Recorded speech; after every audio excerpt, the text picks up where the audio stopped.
Hello. आज है lesson 3 daddy English classes का। और मैंने आपको प्रॉमिस किया हुआ है, आपको याद ही होगा कि मैं कॉन्वर्सेशन मेथड से आपको बात करते करते इंग्लिश सिखा दूंगा, पक्का सिखा दूंगा।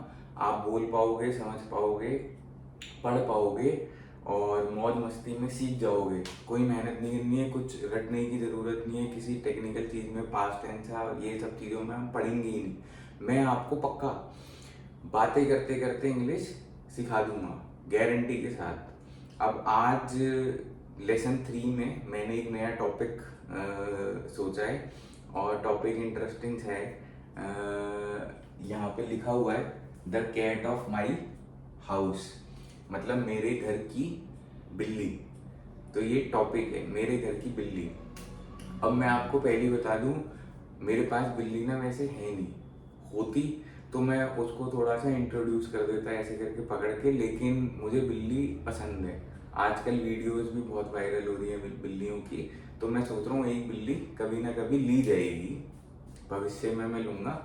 और लेकिन अभी के लिए ये टॉपिक के बारे में जो मैं आज पढ़ाऊँगा, इसमें जो मैं आपको 3 सेंटेंसेस बताऊँगा वो थोड़े से इमेजिनरी हैं कि मैंने सोचे हैं, वो मेरी कल्पना मात्र है। लेकिन उन सेंटेंसेस के माध्यम से, उन सेंटेंसेस को पढ़ के आज हम थोड़ा सा, क्योंकि यार लेसन 3 है, मैंने आपको पहले प्रेजेंट और पास्ट का डिफरेंस बताया है। आई के साथ में एम लगता है, ही के साथ में इज लगता है, क्यों लगता है, मैंने आपको लेसन 1 और 2 में बताया है। आज हम थोड़ा सा आगे जाएंगे, आज हम पढ़ेंगे हैज बीन क्यों लगता है। हैज बीन करके इंग्लिश में होता है, he has been doing this thing, she has been doing this thing, I have been doing this thing. ये ऐसा क्यों होता है, ये हैज बीन का यूसेज क्या होता है, कॉमास का थोड़ा सा यूसेज पढ़ेंगे और थोड़ी सी एक आधी चीज और समझेंगे आज के 3 सेंटेंसेस से। तो the topic is the cat of my house, मेरे घर की बिल्ली। अब आप अपना इमेजिन करो कि मेरे घर की बिल्ली, जिसका नाम मैंने पहले से ही सोचा हुआ है कि मुझे उसका नाम एलेक्स रखना है जब भी मेरे पास होगी। आप इमेजिन कर लो कि मैंने आपको एक बिल्ली दिखाई है और वो बिल्ली बड़ी सुंदर है। अब स्टार्ट करते हैं विथ फर्स्ट सेंटेंस।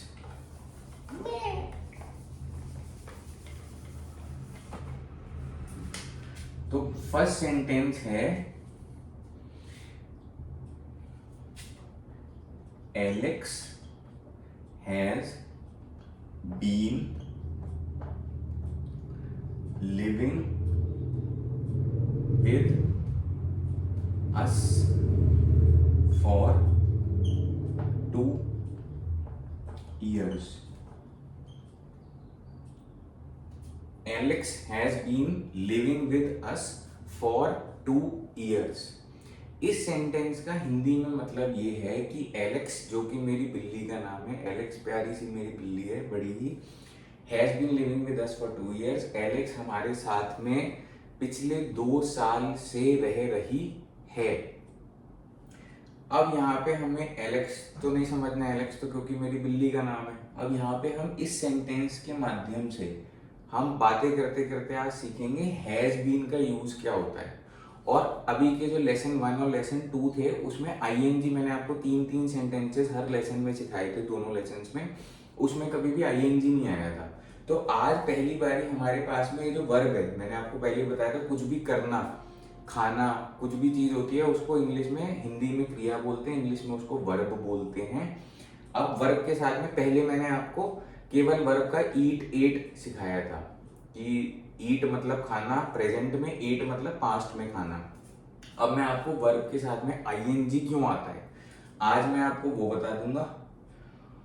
और फॉर और 2 years का भी हल्का सा थोड़ा सा एक रेफरेंस बता दूंगा कि फॉर और सिंस में क्या फर्क होता है। इस पे बहुत ज्यादा ध्यान नहीं देना क्योंकि ये थोड़ी बड़ी सिंपल चीज है, ये सेंटेंसेस में कम ही यूज होती है, बहुत ज्यादा नहीं होती। लेकिन ये हैज बीन या आईएनजी, ये तो आपको हर दूसरे हर चौथे सेंटेंस में यूज करना ही पड़ेगा। इसलिए आज हम इसको फोकस करके थोड़ा सा समझ लेते हैं। आज इस सेंटेंस से हम जितना समझ सकते हैं, उसके बाद में हमें जब और सेंटेंसेज आते रहेंगे मैं दोबारा इसके बारे में थोड़ा सा बताता रहूंगा, फिर आपको अच्छे से आ जाएगा। आज के लिए हाँ, आपको 5-10% यूसेज, इसका 10% तो आप हैज बीन का यूसेज कर ही लोगे आज के लेसन के बाद में। अब असल में होता क्या है, अगर मैं हैज बीन का डिफरेंस मैं आपको इस तरीके से सिखाता हूँ। जैसे मेरा दोस्त कौन है, मैंने आपको सेकंड लेसन में अपने दोस्त के बारे में बताया था, मोटा। तो अब मैं मोटे का रेफरेंस लेते लेते बोलता हूँ मोटा ईट्स। मोटा इज ईटिंग, और Mota has been eating for 2 hours।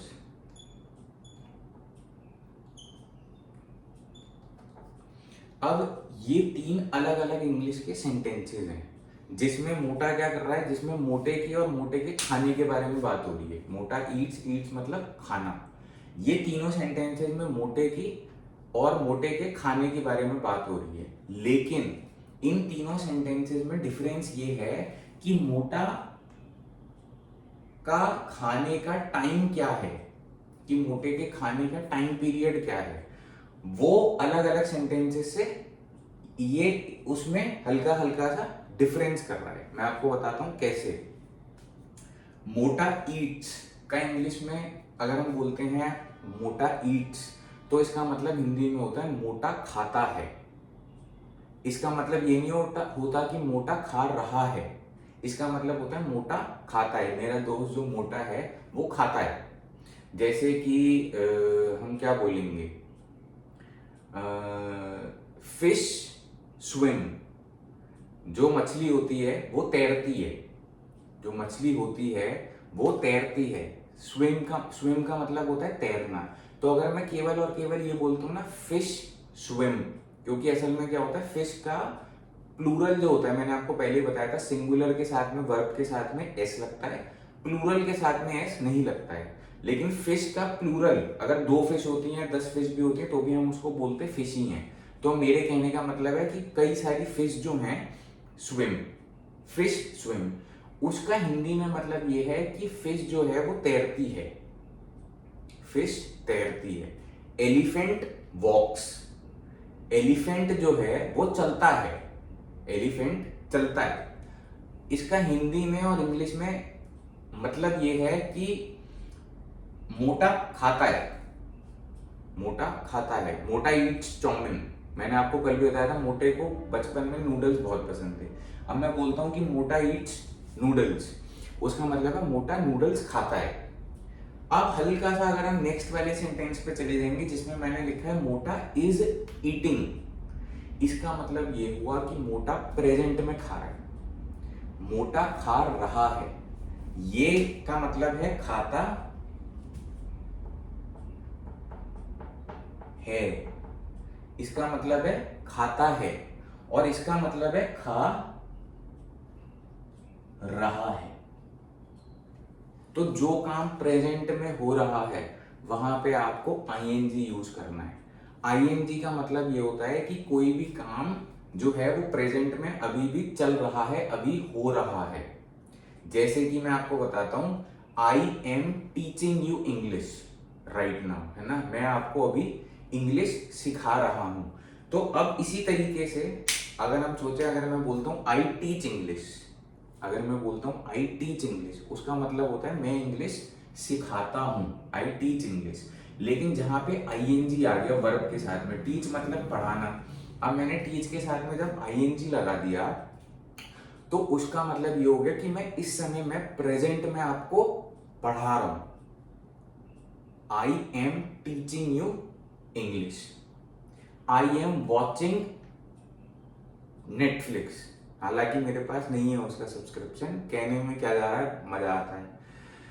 तो आई एम वॉचिंग नेटफ्लिक्स का मतलब है मैं इस समय नेटफ्लिक्स देख रहा हूं, ये होता है आईएनजी। मैं कर रहा हूं, जो भी चीज हो रही है, it is raining, it is raining का मतलब है कि बारिश हो रही है। अब अगर आपको किसी को बोलना है कि बारिश हो रही है तो आप बोलोगे कि इट रेन नहीं, इट इज रेनिंग। और आईएनजी के साथ में हमेशा कुछ ना कुछ लगता है, इसको आपको याद रखना है। या तो इज लगेगा या आर, दे आर। अब इज कहाँ पे लगा? इज मैंने आपको पहले ही बताया था, लेसन 1 में हमने इसको पढ़ा था कि इज वहां पे लगता है जहां पे इधर यहाँ पे सिंगल, कोई भी सिंगल चीज है। अब इज की जगह पे आर लग जाएगा। अगर मैं बोलता हूं मोटा एंड छोटू आर ईटिंग, तो वहां पे आर लग जाएगा। तो आईएनजी से पहले, आईएनजी वाले से पहले कुछ ना कुछ ये वाली चीज इज या हैज बीन या हैव बीन ऐसे करके कुछ ना कुछ लगता है। क्या चीज लगनी है थोड़ा सा आपको दिमाग पे जोर देना पड़ेगा। अगर सिंगल है तो इज लगा देना, अगर प्लूरल है, एक से ज्यादा है, तो फिर आपको आर लगाना पड़ेगा। अब थोड़ा सा ये भी समझ लेते हैं कि हैज बीन क्यों है।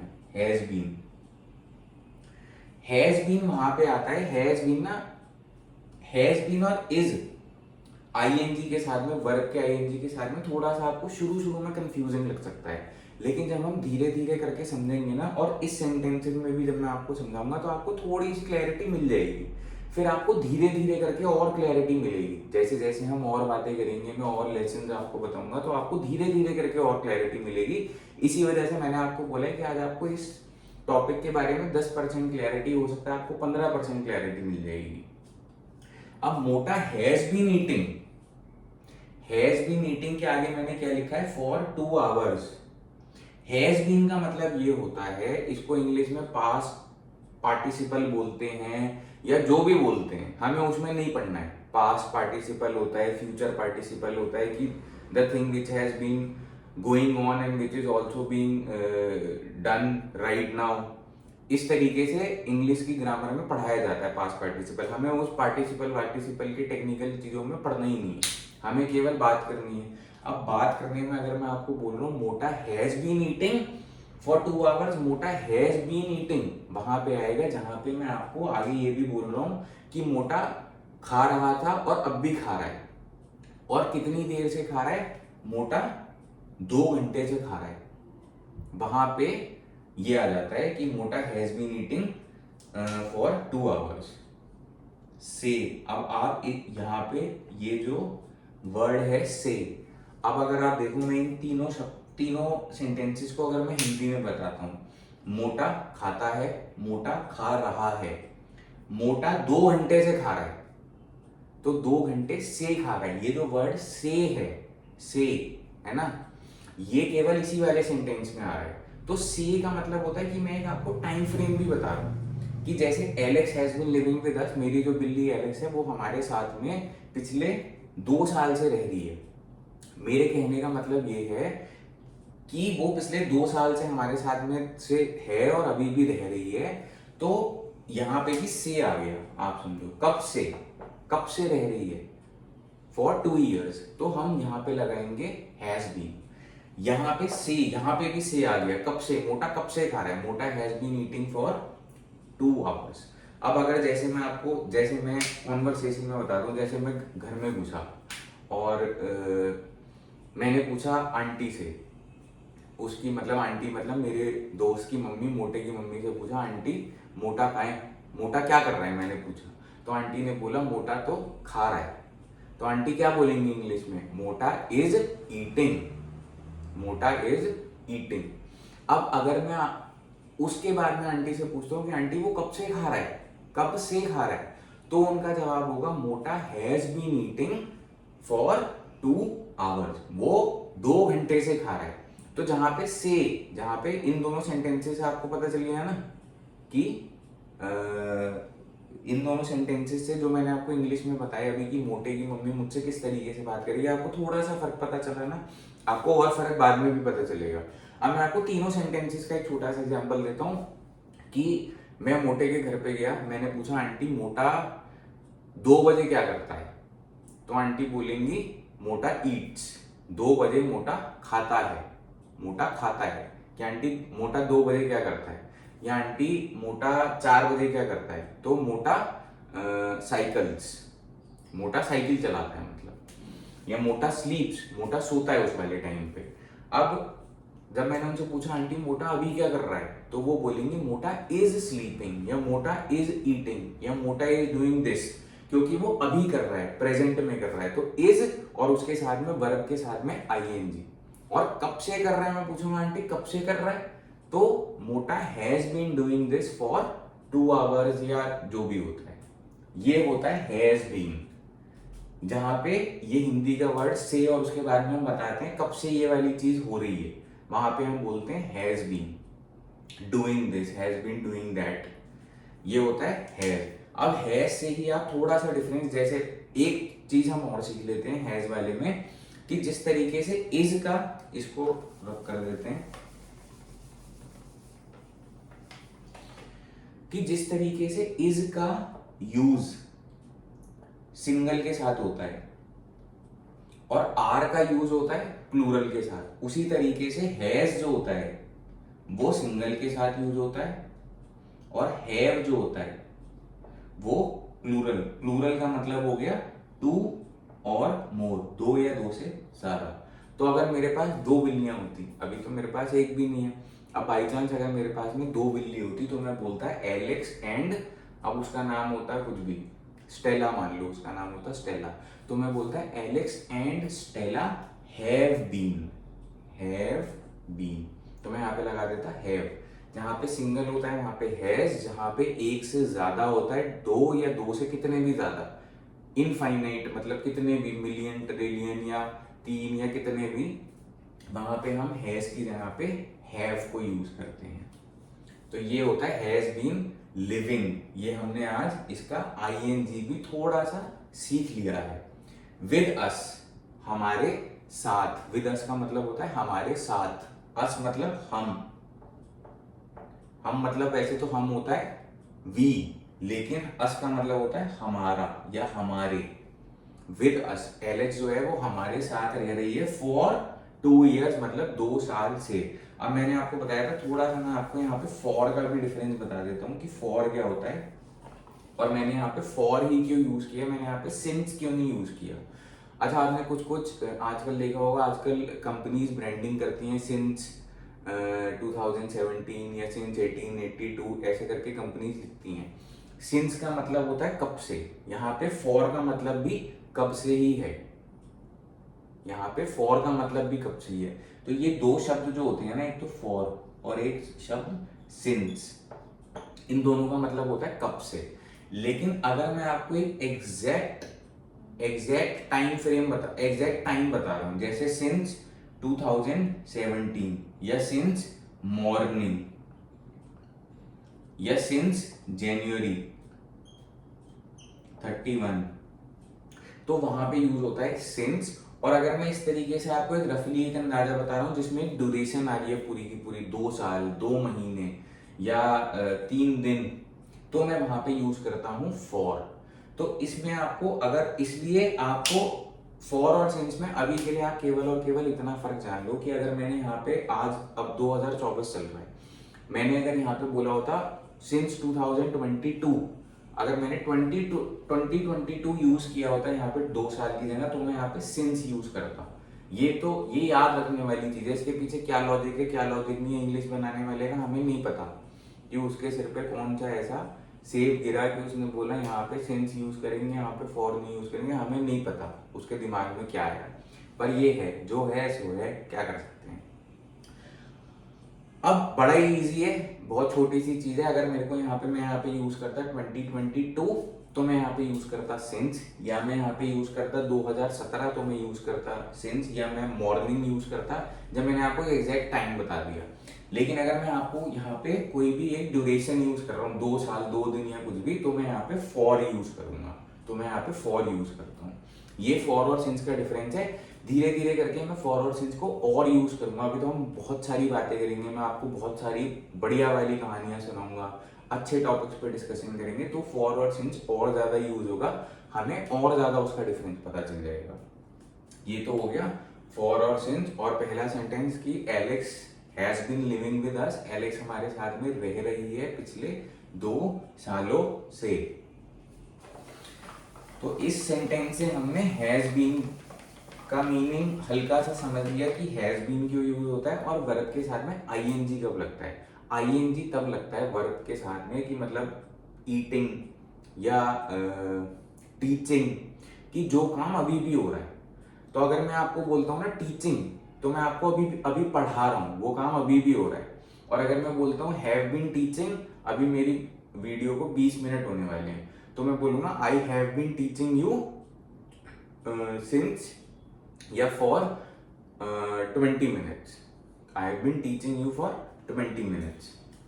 अब इसी बात से छोटी सी बात और याद आ गई है कि जैसे मैंने आपको कल बताया था लेसन 2 में या लेसन 1 में, मैंने आपको कहीं पर बताया था कि हमेशा वर्ब के साथ में एस लगता है। जैसे राम ईट्स, अगर यहाँ पे सिंगल होता है, अगर यहाँ पे कोई भी एक होता है तो यहाँ पे वर्ब के आगे आगे एस लगता है, और यहाँ पे अगर एक से ज्यादा हो जाता है तो यहाँ पे फिर उसके बाद में एस नहीं लगता। जैसे राम एंड सीता ईट, लेकिन मैंने वहीं पे आपको बताया था आई, जहां पे आई आ जाता है, मैं आ जाता हूँ क्योंकि मैं स्पेशल हूँ, या जब आप अपने लिए आई यूज करते हो तो आप स्पेशल हो क्योंकि भैया आप तो आप हो, या मैं तो मैं हूँ। तो आई क्योंकि स्पेशल है, आई के साथ में एस नहीं आता है, आई ईट होता है। उसी तरीके से जब मैं हैज बीन या हैव बीन यूज करता हूँ तो राम के साथ में तो राम हैज बीन होगा, राम एंड सीता के साथ में हैव बीन होगा, लेकिन आई के साथ में उसी तरीके से आई के साथ में हैव बीन होता है। हालांकि मैं अकेला हूं, पर मैं क्योंकि अकेला हूं लेकिन मैं स्पेशल हूं, मैं 10 के बराबर हूं। आप इसको इस तरीके से याद करो कि मैं 10 शेरों के बराबर हूं। या आप जब अपने आप को आई बोलते हैं, जब आप अपने आप का रेफरेंस देते हैं आई, तो आप 10 शेरों के 100 चीतों के समान है आप। तो फिर आप वहां पे क्या यूज करोगे, प्लूरल वाली फॉर्म, जो कि होती है हैव, या फिर अगर वर्ब है तो उसके आगे एस नहीं लगेगा। ये हो गया। अब सेकंड सेंटेंस एलेक्स के बारे में, सेकंड सेंटेंस जो कि है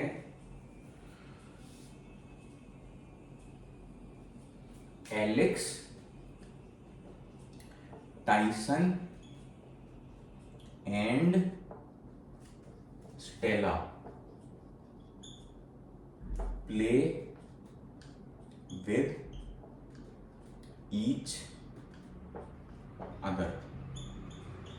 ये सेंटेंस जो है ना, ये वाला सेंटेंस पहले वाले सेंटेंस से इजी है। इजी से मतलब डिफिकल्ट पहले वाला भी नहीं था। मैंने आपको पहले भी बोला इंग्लिश में लैंग्वेज है, हमें सिर्फ कोई ना कोई चीज कन्वे करनी है सामने वाले को। मुझे भूख लगी है, आई एम फीलिंग हंग्री, है ना। मुझे अगर आप इंग्लिश समझते हो तो मैं आपको इंग्लिश में बोल दूंगा आई एम फीलिंग हंग्री, और अगर आप हिंदी समझते हो तो मैं हिंदी में बोल दूंगा मुझे भूख लग रही है, और अगर आप कोई और भाषा समझते हो तो मैं चाइनीज समझते हो आज चुचा चुचा जो भी होगा मैं उस तरीके से बोल दूंगा। तो मुश्किल नहीं होती, कोई भी लैंग्वेज मुश्किल नहीं होती, कॉम्प्लेक्स नहीं होती। जैसे केमिस्ट्री अगर कॉम्प्लेक्स होती है, फिजिक्स कॉम्प्लेक्स होती है, लैंग्वेज कॉम्प्लेक्स नहीं होती है। लैंग्वेज हमें धीरे धीरे करके हम उसको अपने आप सीख जाते हैं, हमारा दिमाग ना अपने आप सीख जाता है। इसी वजह से मैं आपको उसको टेक्निकल तरीके से नहीं सिखा रहा हूँ, मैं आपको उसको कॉन्वर्सेशन मेथड से सिखा रहा हूँ कि हम जब मैं आपको धीरे धीरे करके सेंटेंसेस बताऊंगा, सेंटेंसेस के बीच में कोई सी भी चीज़ क्यों आ रही है बताऊंगा, तो फिर आप अपने आप लैंग्वेज जो है वो इंग्लिश वाली जो हम इंग्लिश लैंग्वेज सीख रहे हैं वो आप समझ जाओगे। तो पहला सेंटेंस भी हैज बीन या हैव बीन की वजह से, इस वजह से आईएनजी की वजह से कॉम्प्लेक्स नहीं था, लेकिन हाँ ये कहने के लिए ये वाला सेंटेंस उससे ज्यादा इजी है। लेकिन मैंने यही सेंटेंस क्यों उठाया, क्योंकि अब मेरे को आपको बताना है कॉमा। मैंने आपको अभी तक कॉमा नहीं बताया है, हालांकि कॉमा तो हिंदी में भी यूज होता है, हम हिंदी में भी यूज करते हैं। इंग्लिश में किस तरीके से यूज करते हैं इस वाले सेंटेंस से वो जान लेते हैं। अब मान लो एलेक्स मेरी बिल्ली है ना, वो तो आपने माना ही हुआ है, वो खेल रही है यहाँ पे कहीं, मैं आपको दिखा नहीं सकता क्योंकि वो इमेजिनरी है। एलेक्स मेरी बिल्ली है, टाइसन मेरा डॉगी है, ये टाइसन मान लो चलो पड़ोसियों का डॉगी है, और स्टेला एक और बिल्ली है, वो सामने वालों की बिल्ली है स्टेला। अब ये तीन Stella Tyson and Alex Tyson and Stella play with each other, इसका हिंदी में मतलब होगा एलेक्स टाइसन और, एंड का मीनिंग और है तो आपको याद हो ही होगा, हमने पहले भी पढ़ा हुआ है। Alex Tyson and Stella, Alex Tyson और स्टेला एक दूसरे के साथ खेलते हैं, समझ गए ना, क्योंकि यहाँ पे प्लेइंग नहीं है, यहाँ पे प्ले खेलते हैं। तो यहाँ पे जो कॉमा होता है, कॉमा जो होता है वो किसी भी चीज को सेपरेट करने के लिए होता है। जैसे आई ब्रॉट, मैं लाया खरबूजा, comma bread, comma comma popcorn, और एंड जो लास्ट वाला होता है उससे पहले हम एंड लगा देते हैं। एंड क्या बोलेंगे खाने में, क्या, एंड नूडल्स, क्योंकि मोटे को नूडल्स पसंद है। तो होता ये है, जहां पे भी हम कई सारी चीजों की बात कर रहे होते हैं और उसके बाद में हमारा सेंटेंस उसी से उन्हीं सारी चीजों को लेके एक ही मतलब उन्हीं सब चीजों पे ही कॉन्सेंट्रेटेड होता है। जैसे Ram, Sita and Gangadhar go to school, go to school. तो उसी तरीके से ये भी है, जहां पे कई सारी चीजें आपस में जुड़ी हुई हैं, वहां पे हम जो लास्ट वाला हमारा वो जो वर्ड आता है, जिन सारे वर्ड्स के बारे में हम कोई एक बात कर रहे हैं, उससे पहले हम एंड लगा देते हैं। उससे पहले कितने भी क्यों ना हो, हम कभी भी एंड नहीं यूज करते, हम हमेशा उनके बीच में कॉमा लगाते हैं। तो आपको ये याद रखना है, जैसे Ram, comma Sita, comma Ankit, comma Amitabh Bachchan, comma Deepika Padukone and Taylor Swift singer है, and Taylor Swift are friends. अगर मैं ये बोलता हूँ ये सब दोस्त हैं, तो मैंने एंड केवल और केवल लास्ट वाले नाम के पहले लगाया। उससे पहले सारे नामों को एक दूसरे से अलग अलग करने के लिए मैंने बीच में कॉमा लगाया। तो आपको कॉमा और एंड का यूसेज बड़ा इजीली समझ में आ गया है। प्ले विद ईच अदर, अब थोड़ा सा ये वाली चीज को और समझ लो। प्ले विद ईच अदर ही क्यों आया है यहाँ पे, मैंने प्ले मतलब पहले वाले सेंटेंस की और क्लैरिटी मिल जाएगी इससे। इसका हिंदी में मीनिंग होगा एलेक्स, टाइसन और स्टेला एक दूसरे के साथ खेलते हैं। और अगर यही मुझे बोलना होता कि अगर कोई मुझसे पूछता है एलेक्स और टाइसन और स्टेला क्या कर रहे हैं, तो मैं, और अगर मुझे बोलना होता कि वो अभी खेल रहे हैं, तो मैं ये नहीं बोलता, तो मैं बोलता Alex, Tyson and Stella are playing with each other. वो एक दूसरे के साथ, विद ईच अदर हिंदी में होता है एक दूसरे के साथ। We live with each other, हम एक दूसरे के साथ रहते हैं। तो विद ईच अदर एक दूसरे के साथ। ये थोड़ा सा याद करना पड़ेगा, थोड़े से वर्ड्स इंग्लिश के या थोड़े से फ्रेजेस इंग्लिश के हमें याद करने पड़ेंगे, लेकिन धीरे धीरे याद भी क्या करने पड़ेंगे, हमें अपने आप आ जाएंगे। मैं आपको बताऊंगा, आप मुझे सुनोगे, मेरी बातों को फिर रिकॉल करोगे, याद करोगे, तो आपको अपने आप से समझ में आ जाएगा सारी चीज। प्ले खेलते हैं, आर प्लेइंग खेल रहे हैं, अभी खेल रहे हैं। ओके। और अगर मैं बोल देता have been playing since morning, तो कब से खेल रहे हैं, have been playing since morning, तो वहां पे हैव बीन आ जाता। प्ले आर प्लेइंग, क्योंकि आर प्लेइंग इसलिए बोला है क्योंकि यहाँ पे 3 है, इज प्लेइंग नहीं बोला, इस वजह से मैंने। प्ले खेलते हैं, आर प्लेइंग खेल रहे हैं, have been playing, has been नहीं, हैव बीन क्यों, क्योंकि 3 है, एक से ज्यादा है। तो अगर मेरे को हैव बीन बोलना है तो मैं उसके आगे कब से वहां पे से आ गया, तो मैं बोलूंगा सिंस मॉर्निंग, की सुबह से खेली जा रहे हैं, क्योंकि ये तो जानवर हैं, इन्हें तो कुछ है नहीं काम वाम, इनके जो मालिक हैं वही काम वाम करेंगे। ये हो गया सेकंड सेंटेंस। इजीली समझ जाएंगे हम सेंटेंसेस की मदद से, जैसे 2 सेंटेंसेस से सीख गए। एक सेंटेंस और सीख लेते हैं आज, उससे भी थोड़ी बहुत और चीजों की, इंग्लिश की थोड़ी सी, ग्रामर की और चीजों की क्लैरिटी हो जाएगी। Third, Alex will go to the park in evening. Hindi में इसका मतलब हुआ एलेक्स पार्क जाएगी, कब जाएगी, इवनिंग में। एलेक्स शाम को पार्क जाएगी।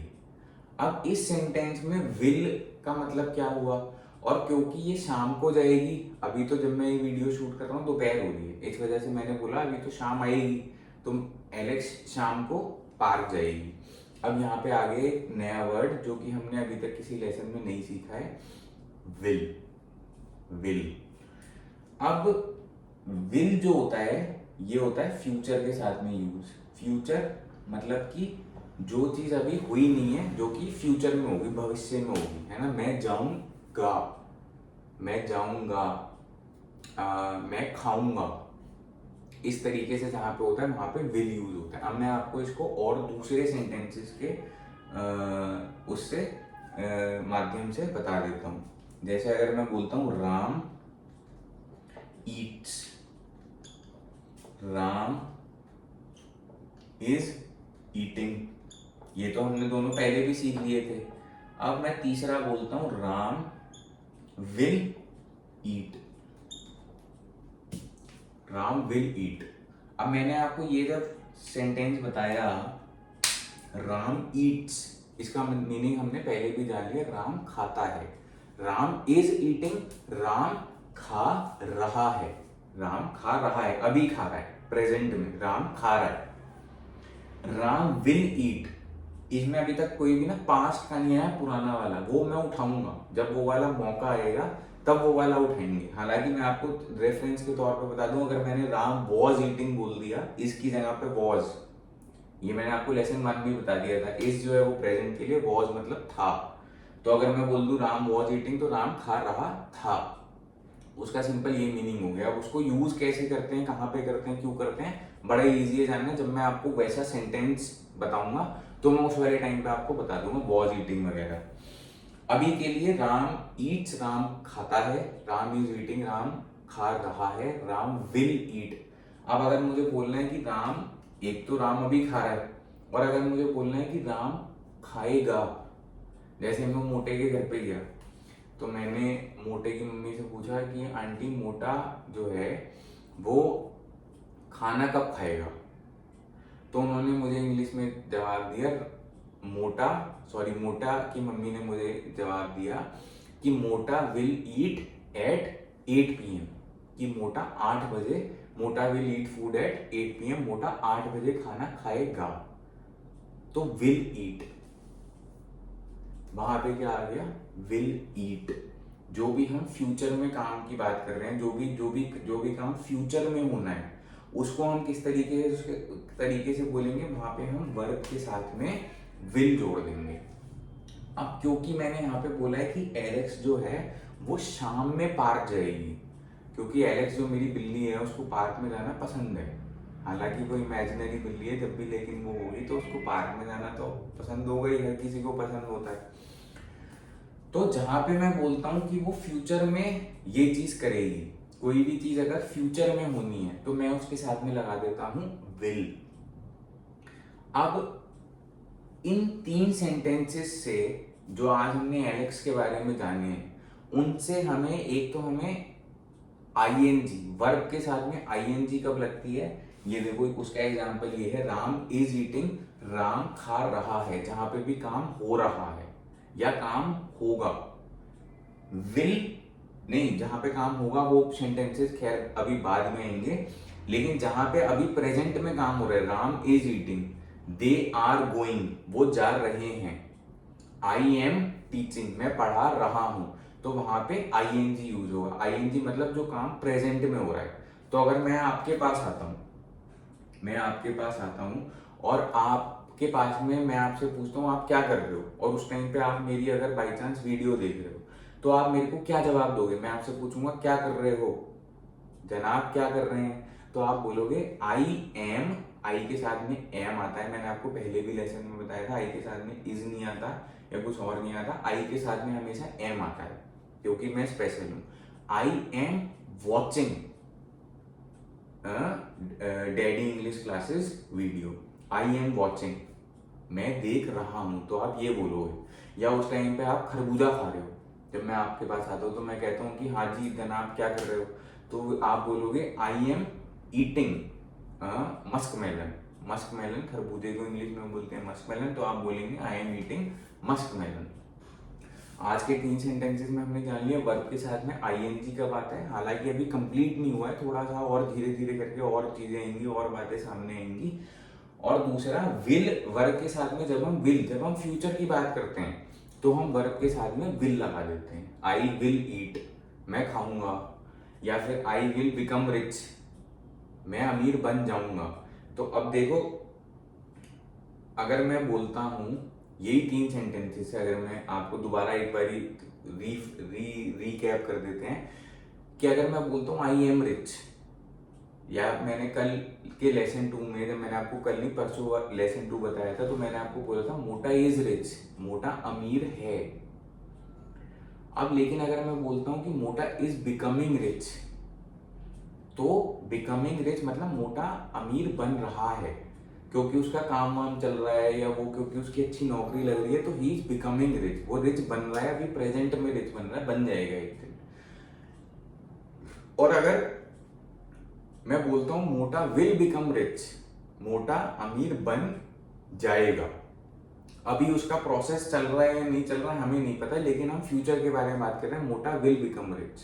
तो उसी तरीके से जैसे मैंने आपको वीडियो से पहले बोला कि मेरी ये जो एलेक्स कैट है ये इमेजिनरी है, क्योंकि अभी मेरे पास में कैट नहीं है, होगी लेकिन एक दिन कभी ना कभी सुंदर सी होगी, मैं हो भी सकता है आपको वीडियो में दिखाऊंगा, सारी चीजें तब तक सही चलती नहीं तो अब अगर मैं इसको इंग्लिश में बोलूंगा, क्योंकि एलेक्स मेरे पास अभी तो है नहीं, जब एलेक्स, अगर मैं आपको बोलता हूँ कि मेरे पास कभी ना कभी एलेक्स होगी फ्यूचर में, तो फिर मैं आपको बोलूंगा I will have a cat one day, मेरे पास एक ना एक दिन बिल्ली होगी। I will have Alex one day, और आई हैव एलेक्स का मतलब है कि मेरे पास अभी भी एलेक्स है। ये हो गया बस सिंपल सा, थोड़ा सा हमने आईएनजी समझ लिया, थोड़ा सा हमने विल का यूसेज समझ लिया। आई विल टीच, मैं पढ़ाऊंगा। I will make another video, मैं एक और वीडियो बनाऊंगा, simple. I am making a video, मैं ये वाली वीडियो बना रहा हूं, क्योंकि आईएनजी आ गया तो प्रेजेंट में काम चल रहा है। आई मेक वीडियोज, मैं वीडियोज बनाता हूं, जहां पे आईएनजी मैं बना रहा हूं, simple. Alex will go to the park, अब यहाँ पे थोड़ा सा दा के बारे में भी समझ लेते हैं, ये लास्ट चीज है दा के बारे में समझना, फिर ये वाला टॉपिक और लेसन 3 खत्म हो जाएगा। यहाँ पे हम आज दा को भी समझ लेते हैं कि दा का यूसेज कहाँ पे होता है, और मैंने यहाँ पे दाई क्यों यूज किया है और क्यों किया है। असल में होता ये है, मैंने आपको पहले लेसन 1 में वाली चीज बताई थी, ए, एन और दा, ये 3 चीजें होती हैं जो हम किसी सब्जेक्ट से पहले या किसी वर्ड से पहले जहां पे हमें जरूरत होती है हम इसको यूज करते हैं। ए, तो हम ए का और एन का मीनिंग होता है एक, ए और एन दोनों का मीनिंग होता है एक।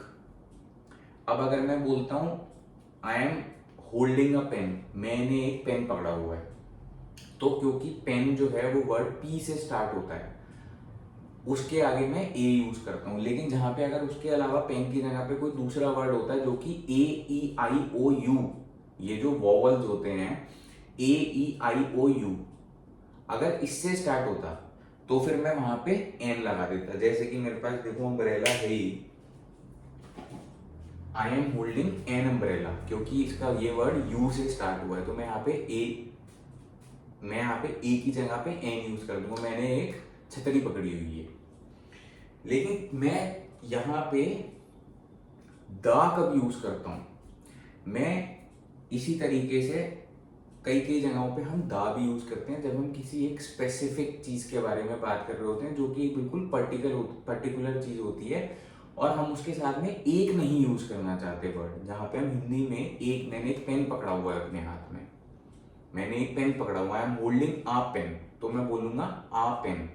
लेकिन अगर ये पेन, हम इस एक स्पेसिफिक पेन के बारे में बात कर रहे हैं, तो मैं वहां पे एक की जगह पे हिंदी में भी अगर मैं बोलूंगा, जैसे अगर ये पेन किसी और का है और वो मुझसे पूछ रहा है where is the pen, where is the pen, where is the pen which is of blue colour, तो इसका मीनिंग हो गया हिंदी में कि वो पेन जो नीले रंग का है वो कहाँ है। तो यहाँ पे उसने इस पेन से पहले क्या लगाया, द, क्योंकि वो इस स्पेसिफिक पेन के बारे में बात कर रहा है जो कि एक ब्लू कलर का पेन है।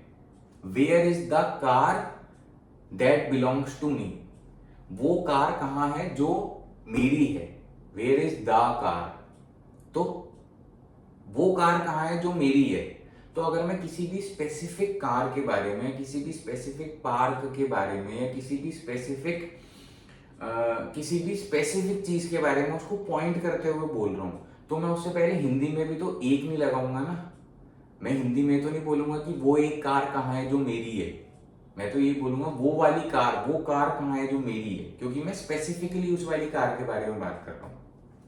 या मैं ये भी बोल सकता हूँ मेरे पास एक कार है, मेरे पास एक कार है, अगर मैं हिंदी में बोलता हूँ तो मैं इंग्लिश में इसको बोलूंगा आई हैव आ कार।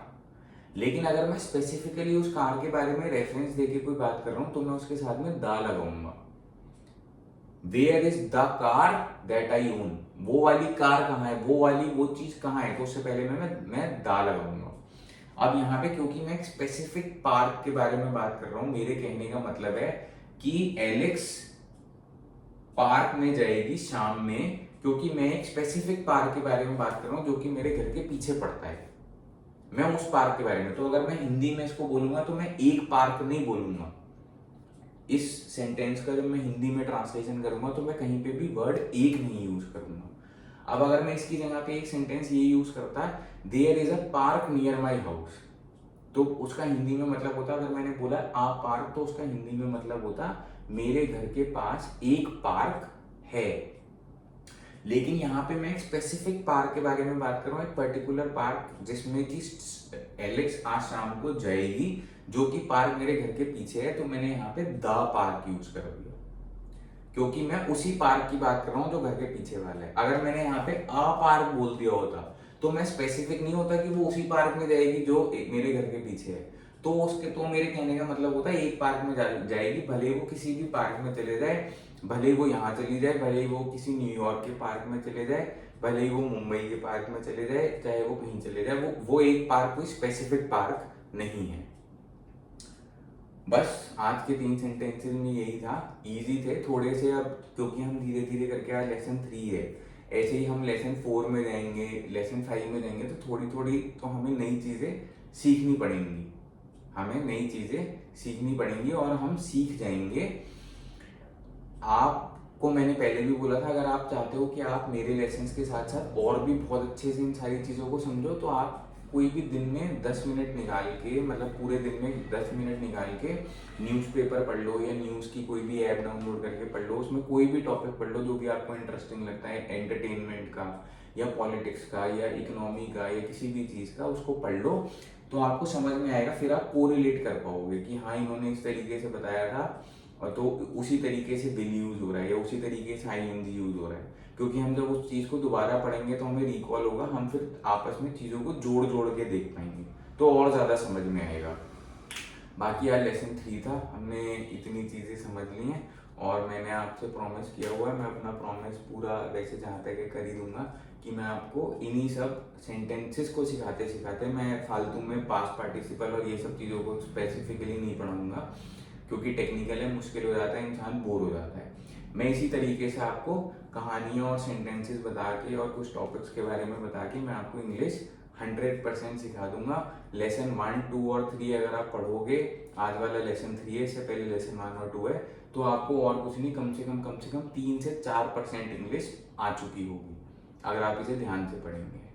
तो आप कम से कम अपने आप को या अपनी बिल्ली को या अपने बच्चों को किसी के सामने इंट्रोड्यूस कर पाओगे। या आप उस समय क्या कर रहे हैं, किसी ने आपसे इंग्लिश में पूछा, तो आप बता पाओगे आई एम ईटिंग। ठीक है, तो बाकी फिर मैं दोबारा आता हूँ, और थैंक यू फॉर वॉचिंग और बेस्ट ऑफ लक।